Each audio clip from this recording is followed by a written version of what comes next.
All right, thanks everybody for being here tonight. We will work through this short agenda for our meeting next week. First on the list is approval of minutes, August 29th, 2022, 5 p.m. council work session, September 6th, 2022, 5:30 p.m. council work session, September 6th, 2022, 6 p.m. council meeting. Any questions?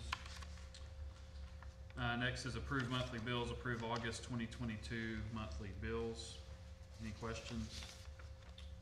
All right, public hearings, resolution 22-240, approved request for special event retail liquor for River Clay Fine Arts Festival at 402 Lee Street Northeast, Decatur, Alabama 35601, to be held on October 22nd and 23rd, 2022. It's just our annual event and getting permission to have this event on the grounds here at City Hall. All right, any questions? All right, resolution 22-241, approved request for off-premise beer and wine for Career LLC, doing business as Primo Mini Mart and Fishing at 903 6th Avenue Northeast, Decatur, Alabama 35601. And this is an ownership change. All right, any questions?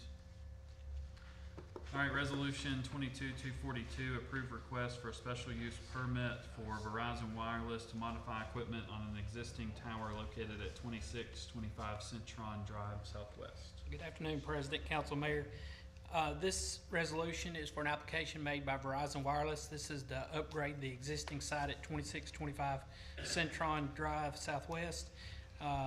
Verizon Wireless is already providing service on this tower. They currently have 12 antennas mounted on the tower. They're requesting to remove 3 of those antennas and replace it with 6 antennas. Now, the new antennas are going to be very small antennas, and they're going to be stacked one on top of each other, so that they'll actually only be taking up the spot where they're taking down the 3 antennas. So the aesthetics of the facility will not change at all, other than there'll be 2 half antennas where right now there's 1 antenna on each sector. This is being done for a 5G technology upgrade by Verizon, and in the next few council meetings, we're going to roll through all of these Verizon sites one right after another, so you're going to see a lot of the same Verizon sites coming through. CMS has reviewed this application and recommends approval. Thanks, David. Any questions? All right, resolution 22-243, approved vacation request 54222 to vacate a right-of-way portion of Well Street Northeast containing 0.18 acres, more or less. Yes, this is a portion of a very, very old right-of-way. It's between Market Street and what was originally the old Water Street, which is now railroad right-of-way. This is only a portion of this right-of-way, 30 feet, with 10 feet of it being retained as an easement for a drainage line that runs through there. The reason this request came is there's a development happening on the property adjacent to this. They need a little more wiggle room for their property to make the footprints of their building, their entire project work. This was reviewed by engineering and Decatur Utilities. They both approved this, and it was recommended for approval by the Planning Commission.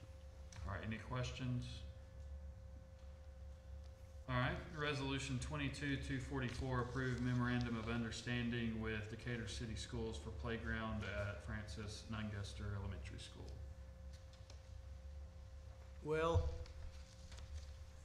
basically it's something that's been in the process for some months.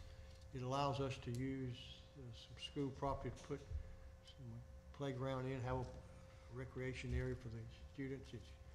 We'll control its entrance and exit. Of course, the school system, if they request us to close it temporarily, we will do that. But it's a mutual, once again, it's a mutual agreement to benefit both the school system and us. They will own the land, and we will own the playground equipment. All right, any questions?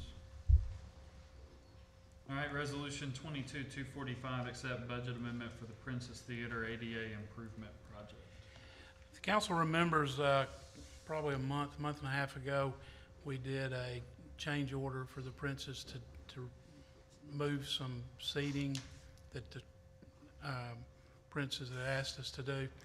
This is just the Frameworks is for their redesign. This is their redesign fee on that project. All right, any questions? Thanks, Alan. Ordinance's first reading, ordinance 224532, authorize the issuance of $5 million revolving line of credit. Steve? Thank you. Before I start, I just want to introduce someone that some of you may not know, but Lisa Terry is here. She's our finance manager. And I'll actually be out of pocket on October the 3rd, when this will be having a second reading, so she'll probably present that evening. But this is simply a renewal of our line of credit with Renaissance. We've had one since 2014, but they'll only do it 2 years increments, so this is just a renewal of that. I don't think it's really been drawn on. It has not been drawn on at all. What we really retain it for is to be able to, when we're going in, and it can only be used for capital items. We don't use it for day-to-day type activities, but if we have a big project coming up and we'd like to do some of the groundwork and engineering ahead of time, so we'll know how much to borrow, we can spend it out of here, and then we'll have a better idea of how much we would need to borrow for the full project, and then this will be reimbursed once borrows are done. Okay. Does that time frame work for you on the first reading? It does. I mean, it'll expire for a couple of weeks, but we don't anticipate using it between now and then. Okay. Yeah. All right, any other questions? All right, thanks, Steve. We will have the item we discussed at 3 o'clock added to the agenda for the pay scale changes. Yes. We're working with Rochelle on that. Anything else from any directors? Anything else from the mayor? No, sir. Okay, anything else from council? All right, we're adjourned. Thank you. 6 minutes. A minute longer than you should have. What? Right?